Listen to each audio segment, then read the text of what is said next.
E aí, vamos lá, iniciando mais um vídeo aqui. Estou hoje com só eu, Edinaldo. E eu queria começar esse vídeo, cara, um pouco engraçado. É o seguinte, eu quero relembrar a frase do filme chamado Alto da Compadecida. Que aquele soldado lá, aquele carinha que anda com um lampião, e ele vai matar o padre, ele diz, rapaz, eu não gosto de matar padre, não. Eu queria que eu não matar você, eu queria que vocês me perdoassem. E aquela polêmica toda, o padre sem querer perdoar, porque sabe que vai ser morto. Então o vídeo de hoje, cara, eu tô iniciando com essa frase, porque é o seguinte, para que as pessoas não pensem que a gente vamos falar aqui de pastor, né? Falar mal de pastor, a gente aqui não vai falar mal de ninguém, a gente apenas aqui mostra os pontos, os principais pontos que as pessoas, e como as pessoas entendem como verdadeiramente é o sentido da coisa. Então, vamos ver aí. Eu quero iniciar aqui, Edinaldo, lendo uma passagem bíblica no livro de Isaías, profeta Isaías, os 56 e o verso de número 11, que o profeta Isaías, ele faz uma acusação um pouco contundente com relação aos pastores da época. Daqui a pouquinho vocês vão entender o que é pastor aqui nesse contexto histórico e profético da Bíblia. E está escrito assim: estes são cães gulosos, não se podem fartar. E eles são pastores que de nada compreendem. Todos eles se tornam para o seu caminho, cada um para a sua ganância, cada um por sua parte. João Ferreira de Almeida, a tradução essa, eu acho que segue a João Ferreira de Almeida, mas a do Rei King James, ela dá um pouco de diferença. E aí, Ednaldo, você acha o que com relação a esses pastores, se realmente trata-se de líder religioso, ou aqui está falando literalmente dos profetas, porque ele diz que eles não entendem nada, os falsos profetas da época, né? Ou pode ser os juízes da época, ou os próprios governadores, os reis da época. O que é que tu diz aí? Diz aí alguma coisa para nós aí. Todo o contexto da sociedade judaica, ele começa sob que perspectiva? Se é o profeta Isaías, que é o profeta Ishayahu, ele é um profeta altamente culto, e o profeta tem finalidade de levantar algumas críticas sociais. Porque o profeta, ele é como se fosse um tipo de jornalista na sociedade hebraica. Então, a alusão que ele faz de pastor e algumas críticas em torno da atuação do pastor é porque... Não esquecendo teu raciocínio, eu queria primeiramente que tu fizesse um comentário com relação ao pastor, se esse pastor realmente, porque hoje as pessoas entendem quando lê que é um líder religioso, que é o padre. Isso. Eu não gosto de matar padre. Isso. Entendeu? Por isso que eu disse a frase me disse, eu não gosto de matar padre, não. Então, aí eu queria saber de você, assim, o contexto histórico, ou até o contexto profético, se esses pastores estão fazendo referência, se está fazendo referência aos líderes religiosos de hoje, que as pessoas entendem que é os líderes religiosos, mas pelo que a gente lemos aqui, não faz referência. Tem sim referências que fazem alusão aos pastores de hoje. No entanto, essa daqui é essa que eu quero saber. Se esses pastores, se literalmente faz referência aos pastores de hoje, os líderes religiosos. Então a palavra pastor é muito genérica no contexto hebraico. O profeta, quando ele está destacando a palavra, o conceito da palavra pastor, ele é genérico tanto para líder religioso, especificamente, quanto para as questões de um político. Um político exatamente ali contextualizava-se como um rei. O rei porque tinha decisão final e tinha toda a orientação e aconselhamento de quê? De sacerdotes e de profetas. Era todo um conjunto envolvido, politicamente. Então, é o mesmo sistema político de hoje de qualquer país. Exatamente. Então, assim, tem a Assembleia, a STF, o presidente. Então, tinha os juízes, tinha os sacerdotes e tinha o político. O político se caracterizava na personalidade de quem? Do rei. O rei era a característica máxima que definia todas as questões políticas. Todas as questões políticas eram sob orientações. Orientações de quem? De pastores e orientações de sacerdotes. lembrando-se uma coisa, o conceito pastor é um conceito genérico, não é um conceito específico, como, por exemplo, definitivamente, a gente pode ter em termos gramaticais e políticos atuais. Atualmente, a gente vê que a característica de pastor é especificamente associada a um líder religioso. E É um mundo espiritual ligado diretamente só, ao né? mundo espiritual. E, na verdade, não deveria ser isso. Tinha que ser ambas as partes, tanto social como político e espiritual. Então, assim como a gente, por exemplo, caracteriza o Estado como o Estado passando a ser detentor de questões e decisões sociais de um modo genérico, naquele tempo já estava havendo também essa relatividade, ou seja, as questões políticas, ela estava sofrendo tantas questões religiosas. E as questões políticas estavam decidindo o rumo religioso. Então, assim, os caras começaram a fazer uma sociedade híbrida já naquele tempo. Antes de uma possibilidade de um tempo longínquo que era ter um Estado que tivesse uma separação. Só que nessa separação que não havia o quê? Tempos de alternativas. Essas alternativas se davam em que contexto? Se o cara fosse um profeta lúcido, e um profeta como era o profeta Isaías, que ele parece que se desanexou de toda a politicagem que estava acontecendo no reino do sul do Estado judeu antigo, ele era um profeta que fazia denúncias contundentes, denúncias que trazia exatamente uma oposição clara. É porque, na verdade, sempre tem aquele que é separado. E ele está para contestar aquelas coisas. Até hoje existe. E você pode perceber que esses profetas aqui, como você citou aí agora, eles eram perseguidos. Exatamente. Eles eram perseguidos, porque ele não estava conivente com a situação atual. E hoje, do mesmo jeito, qualquer pessoa que se levantar contra esse sistema, contra essas coisas que estão acontecendo, ele também vai ser perseguido. Isso, pronto. Então, o profeta, na sociedade hebraica, ele era equivalente a um jornalista. Então, o que acontece? Todos aqueles que jornaliza fatos de verdade, dificilmente ele sobrevive em uma determinada empresa portadora de informação social. Então, digamos que o profeta Isaías foi desanexado do sistema, pelo fato dele ser um jornalista em favor da verdade, que a verdade era o quê? A lei de Deus.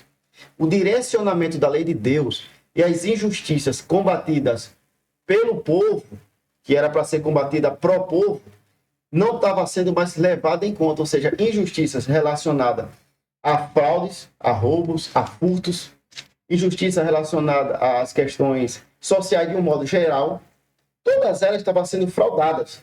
Fraudadas por quem? Por um outro grupo, digamos, de profetas ou falsos profetas, como conceituadamente o profeta Isaías, ele enfatiza falsos profetas, que falseavam as informações agradavelmente a um grupo elitizado político judeu. A gente tem que destacar porque problemas seríssimos que vimos hoje também existia já nessa sociedade hebraica, uma sociedade que era do povo de Deus.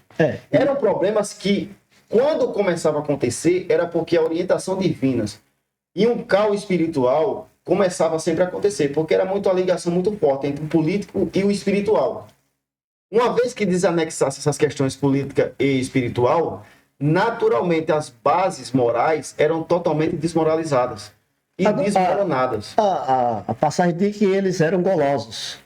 Pronto. Agora, a gulodice dele era o quê? Sobre o quê? A perspectiva da gulodice, vamos ver, a gente vai ver que a mudança no tempo de Isaías já começou. Por exemplo, toda a época antes de ter o dinheiro circulante. Eu queria ver assim, se a gente consegue identificar literalmente quem são essas pessoas. Porque diz que eles eram golosos e que não se fartava. Ou seja, o que eles tinham, o que eles adquiriam, não era necessário para satisfazer a sua sede, a sua fome. Isso. E por esse motivo é que eles sempre continuavam com aquela prática que foi reprovada. Eu queria ver se dava para conseguir identificar essas pessoas. Porque hoje, por que eu estou fazendo essa pergunta? Sim. Porque hoje, como eu falei no início do vídeo, a gente não está aqui falando mal de ninguém, as pessoas metem cacete nos pastores, que na verdade tem líderes que não são líderes religiosos, são bandidos. A gente sabe que são bandidos. São pessoas que realmente pegam um coitadinho, um pobre coitado que tem um chevette que não vale 5 mil reais e dê esse troço para Deus que você vai ser... E o cara desfez aquele bem que era dele trabalhar e fica a pé e não consegue prosperar. Porque sabe que existe uma face. Então a gente sabe que existe esse tipo de gente hoje, mas não são todos. Tem pessoa séria. Então, essas pessoas que Isaías está falando, tem alguém aí que tá. Eu acho que talvez, Adinaldo, faça referência com o que Miqueias diz no capítulo 3. Certo. O que é que os caras estavam fazendo? Os juízes estavam dando a sentença por meio de lucro. Pronto. Os juízes da época. Os profetas também estavam fazendo as suas profecias simplesmente por dinheiro, para lucrar também. Pronto. Então, olha só. Falsos profetas. Porque eram portadores de informações falsificadas para o sistema. Que os caras criaram sistematicamente uma organização de uma corrupção interna aos olhos de um profeta que era um profeta autêntico, que era chamado de portador da verdade. Esse portador da verdade, ele pregava o quê? É o chamado Emet Shelamah, que quer dizer a verdade plena, a verdade completa. Então, essa verdade completa, ela era pregada pelo profeta Isaías. Em oposição ao profeta Isaías, que era o jornalista do momento, era o cara que estava em evidência, e essa evidência ele tinha porque ele já tinha feito parte do sistema. Ele saiu do sistema para denunciar o sistema, por isso que ele passou a ter evidência. O que evidenciava o noticiário de Isaías, e uma oposição crescente a ele, era por causa da relevância que ele tinha antes de migrar do sistema. Era como se o profeta... Ou talvez ele não tivesse feito parte, né? Não, ele fez parte, por quê? Porque ele, inclusive, a Bíblia diz que ele tinha uma boa relação com o rei. Então quer dizer que ele, na cúpula do rei, ele também era familiar do rei. Ah, entendi. Ele tinha uma participação Entendi. Eu relevante entendi do assim, reino. fazer parte do sistema era que fizesse parte da mesma coja, o mesmo grupo de profetas, dos quais Não, já tinham não, começado não, a... Esse não. cara não começaram do dia para noite. Claro que não. É uma coisa progressiva, prazo. interna, que foi, na verdade, ruindo toda a questão moral interna do reino do Estado judeu antigo. Então, os profetas as profecias são pregadas em oposição a esse sistema montado que encabeçado pelo rei, porque os profetas, eles faziam o quê? Esses falsos profetas. Ele era uma cúpula de conselheiros, de orientadores do reino. Só que eles ensinavam ao reino uma forma, já que havia um misticismo de que Deus orientava, e o rei era... Hoje o rei seria equivalente a um ministro. Então, um primeiro-ministro hoje de Israel seria equivalente ao reino. Por isso que hoje o Benjamin Netanyahu ele não é considerado rei, mas é considerado ministro. Então, a perspectiva do reino e a perspectiva dos profetas que estavam lá ao lado do rei eram profetas que falsificavam todas as situações problemáticas internas de Israel que realmente estava acontecendo. Em oposição a isso, surgiu o profeta Isaías. A Gula disse que o profeta Isaías ele começa narrando, ele vai narrando e o relato dele ele é totalmente contundente porque eles são verdadeiros. Até porque se não fosse, não haveria um incômodo nem uma luta contra o profeta. Então, o profeta ele passa a ter uma voz ativa, uma voz que ela tinha relevância de decidir chamar a atenção do rei e colocar o rei numa posição que ele se sentia desconfortável publicamente. Nessas manifestações, as palavras do profeta Isaías, ela vai sendo remontada de uma forma que todas as suas denúncias, ela tem contexto jurídico, dá para ver que ele é um cara totalmente bem atualizado nas questões das leis de Deus, que antigamente se chamava Lei de Moisés, de um conceito genérico, conceito geral.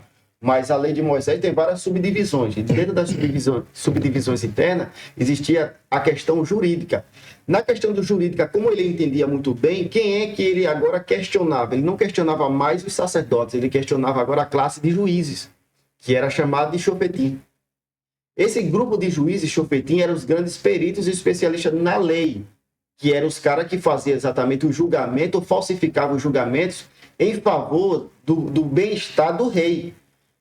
Havia um problema acontecendo dentro do reino, as demandas que vinham para o reino, o rei não resolvia segundo a verdade prescrita biblicamente, dentro dos conformes da lei, então havia uma dissonância da verdade. Essa dissonância da verdade se implicava em que aspecto? No aspecto de que, em termos jurídicos, todos os juízes subornavam aquelas pessoas que traziam suas demandas. Por exemplo, o cara poderia ser um proprietário de terra, ser um agricultor, um comerciante rico, e ele levasse um dano internamente de um pobre. Ele poderia ter feito um negócio com algum cara que era um produtor rural menor, E o produtor rural menor poderia, por exemplo, ter feito um negócio e esse negócio ter obtido um lucro significativo. Mas só que para esse lucro significativo ele chegar a ser estabelecido, precisava de um aval de um juiz. Então, o que é que os caras, já que tinham uma certa influência e poder financeiro, ele custeava uma negociação com os juízes. E os juízes, de maneira muito corrupta, eram subornados. Por isso que a lei de Deus tem um versículo que ele diz assim, que os juízes deveriam ser imparciais, nem favorecer o pobre, nem favorecer o rico. Ou seja, essa imparcialidade da lei tinha sido burlada pela insubordinação dos juízes à lei, porque os seus interesses foram colocados acima. Então, favorecia o rico e desfavorecia o pobre. Essa parte também entra o profeta Isaías com uma denúncia especificamente para os juízes que eram os gulosos. Por isso o termo de ser cães gulosos, né? Exatamente. Nunca se fartava, né? Porque é possível fazer totalmente essa separação. Sacerdotes que eram portadores da verdade e mediadores de Deus que falsificavam a verdade, junto a ele os profetas, que eram uma cúpula de falsos profetas, junto aos falsos sacerdotes. Aí vinha a questão do rei, que está no pico do poder, e tinha o juiz. Então todo esse grupo, formalmente oficializado por Israel, pelo Estado Antigo do Sul, ele tratava-se todos os benefícios e ajustava todas as saliências negativas para que o rei não fosse danificado popularmente. Olha, e tu acha assim hoje, será que existe... quer dizer, na verdade não existe mais sacerdote. O sacerdócio, ele terminou com a ressurreição de Cristo, com a morte de Cristo e ressurreição, né? Acabou o sacerdócio. Agora qualquer pessoa pode ser um sacerdote. Isso. Porque a função do sacerdote era oferecer sacrifício a Deus pelo povo, interceder pelo povo. Então Deus, através da morte de Jesus, deu esse privilégio a todo mundo de oferecer não sacrifício pelo povo, mas por si próprio. Por isso que lá em Apocalipse diz que ele fez sacerdote e rei. Não é rei para governar a vida do povo, nem passo para cima, é rei para governar a sua própria vida. Exatamente. Porque, na verdade, os homens... Eu sempre dizia isso, há uns 25 anos atrás, que existem dois poderes que governam a vida do homem. Existem dois. Um, ele força para governar, e o outro não. Um é o poder de Deus e o outro é o poder do inimigo. E a autonomia do homem vai depender de qual poder desse ele vai querer que governe a vida dele.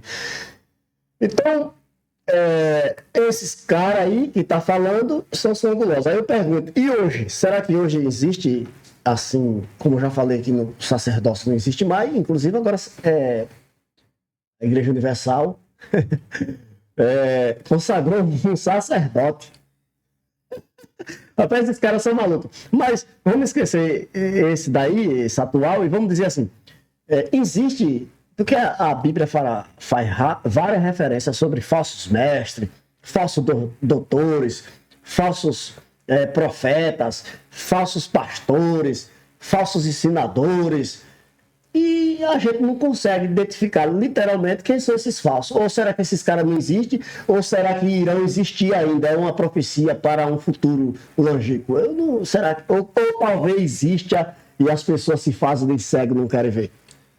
E existe todo um contexto relacionado à falsificação da verdade. Por exemplo, ela não é uma coisa que ela é suspensa temporariamente, ela é algo contínuo.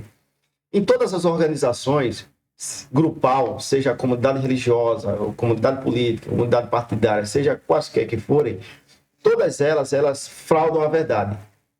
Isso é benefício próprio, né? Exatamente. E isso, ou na questão do grupo da cúpula que governa.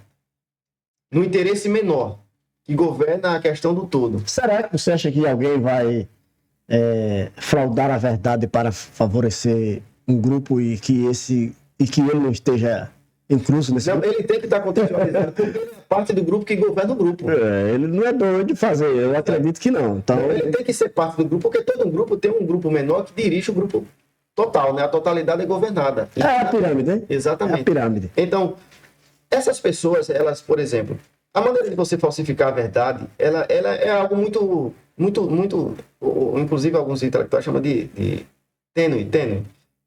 Qualquer deslizezinho você já consegue fugir do sentido real e ortodoxo do conceito da verdade.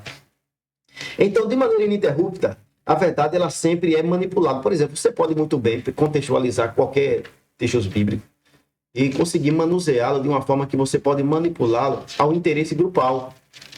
E você pegar aquele interesse grupal e fazer que aquele contexto seja em benefício do grupo, mas seja em malefício de outro grupo a maneira como ele é interpretado. Por exemplo, a gente tem, a Bíblia como uma referência de conduta moral em todos os aspectos, mas a gente vê que existe uma quantidade enorme de vários pensamentos e interpretações, e elas se chocam. Existe, de certo modo, um conflito, seja teológico, seja filosófico, religioso. Então, existe um conflito, sim. E também entra a questão política no sentido da palavra pura, né? A palavra política no sentido de uma negociação. Então, existe negócios e desnegócios de entendimento. Aí vem a ideia do sacerdócio. O sacerdote, ele é inexistente hoje? Ele é inexistente hoje, no sentido do quê? Espiritualmente, ele pode ser conceituado, porque a palavra de Deus fala que Deus ergueria sacerdotes. Esse sacerdote é chamado de Cohen.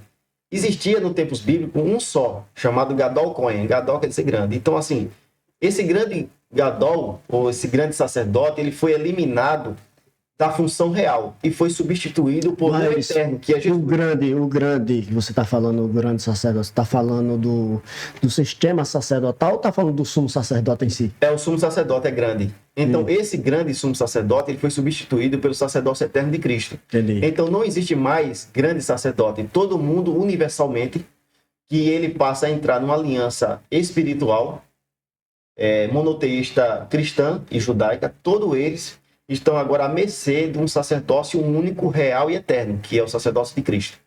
E todos os demais que são parte da aliança são simplesmente chamados de Cohen, em língua hebraica, que quer dizer sacerdotes. Então, houve sim essa eliminação do conceito de grande sacerdote. Hoje, não se precisa exatamente da direção de um sumo sacerdote, exceto aquele da aliança, que é o sacerdócio de Cristo, portanto, espiritual. Sobretudo, continuando a linha da questão do sacerdote, como o sacerdote, o sacerdote que conceito há para o sacerdote? O sacerdote simplesmente é um indivíduo, ele tem uma aliança com Deus e hoje ele pode, por exemplo, recorrer-se a Deus através de fazer suas orações, suas petições, suas leituras e seus estudos. É basicamente isso, porque o sacerdote é aquele que estudava para passar informações para o povo de um modo genérico. E hoje você, como tem acesso livre à leitura, até porque naquele tempo a sociedade era formada por uma classe, por divisões de classe, apesar de hoje ter uma divisão de classe, mas a questão da acessibilidade à leitura e ao entendimento didático dos estudos, todo mundo tem, eu acho, praticamente quase todo mundo, com seu grau de analfabetismo, alfabetismo, ou analfabetismo funcional, com toda a dificuldade de leitura e entendimento, mas mesmo assim sabe pelo menos ler alguma passagem bíblica. Pois é, e estamos terminando aqui esse vídeo, e eu queria ler esse mesmo versículo numa linguagem de hoje. Certo. É a linguagem de hoje, a linguagem que nós brasileiros falamos no dia a dia. Isaías 56 foi o versículo que nós lemos inicialmente, e eu vou ler do 9 e vou passar pelo 11. Certo. Um chamado dos animais do campo, venha correndo. É uma parábola, né? A primeira frase é tipo uma parábola. Venha, devore, bárbaros ferozes, porque os vigias de Israel estão cegos.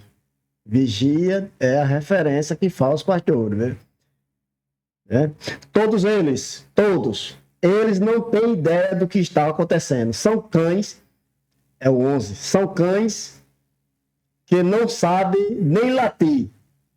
Cães preguiçosos, aliás, é o 10. Dormitando ao sol.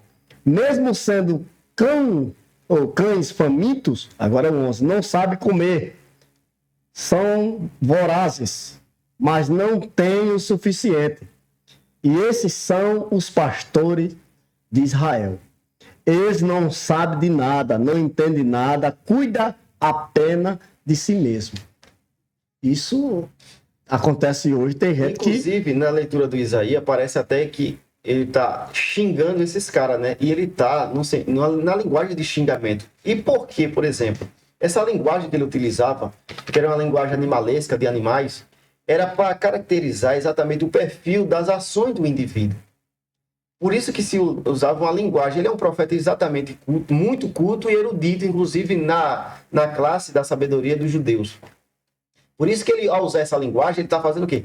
Caracterizando detalhadamente quais eram as características dos juízes, características do sacerdote, característica do rei. Isso especificamente pelos comportamentos dos animais. Porque isso era uma forma muito didática dos judeus trabalharem uma mensagem.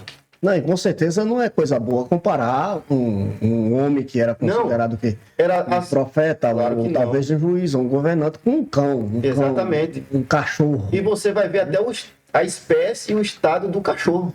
E inclusive Pedro faz uma referência espiritual nisso aí. Nas cartas que ele escreve, ele fala de alguém que ter deixado a sua vida de pecado, voltou ao próprio vômito. Como o cão volta ao vômito, assim volta essas pessoas a praticar as mesmas coisas que praticavam antes de ter conhecido o verdadeiro sentido da vida que é Cristo. E também fala referência com a porca voltou à lama. Voltou à mesma sujeira que vivia antes. Aí ele continuando, ele diz, agarrando tudo que vem pela frente. Ou seja, os caras eram insaciáveis na época. E hoje? Será que... eu não quero dar minha opinião com relação a se realmente... Olha só, essa insaciabilidade dessa gente materialmente, porque isso aí tudo que é material.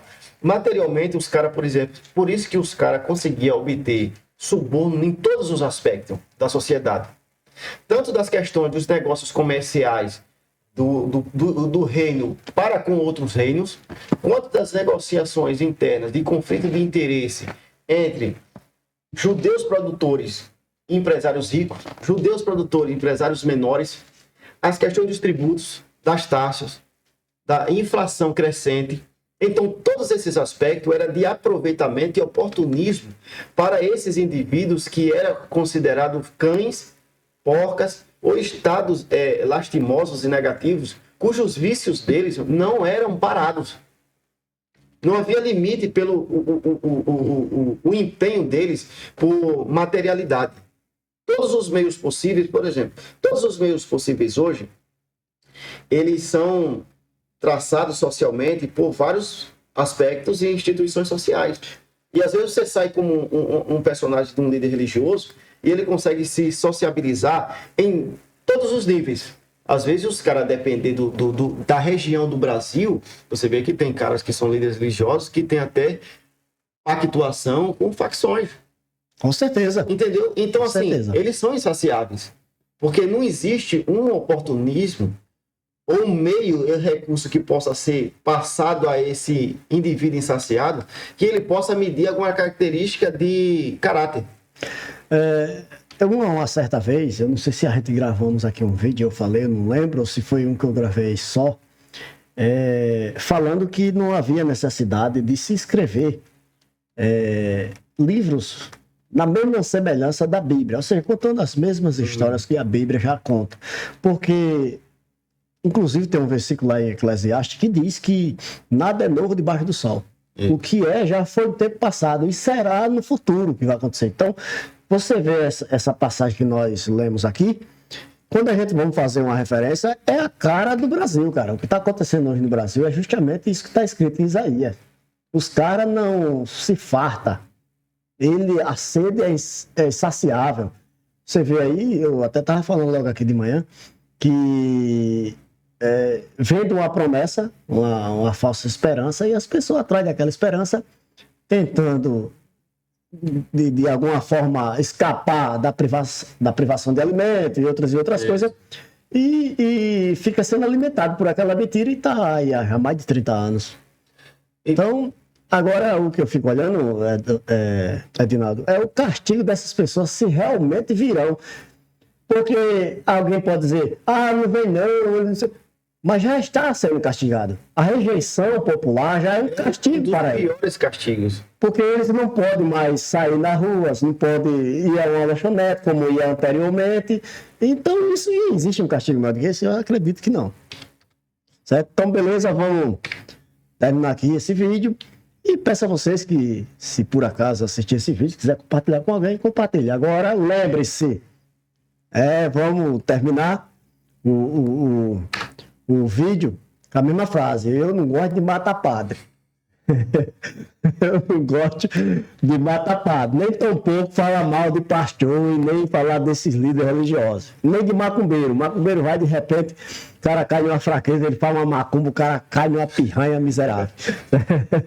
Então, veja o esclarecimento aqui com o nosso irmão Edinaldo, a questão de pastor a partir de hoje, quando você lê na Bíblia, fazendo referência a algum tipo de pessoa, vá na cultura, como já foi falado aqui pelo professor Edinaldo, vá na cultura, na geografia da localidade, a que povo pertence àquela fala, e você vai entender que muitas vezes está fazendo uma referência a uma outra pessoa e usando aquele termo, beleza? Então fique com Deus e até a próxima.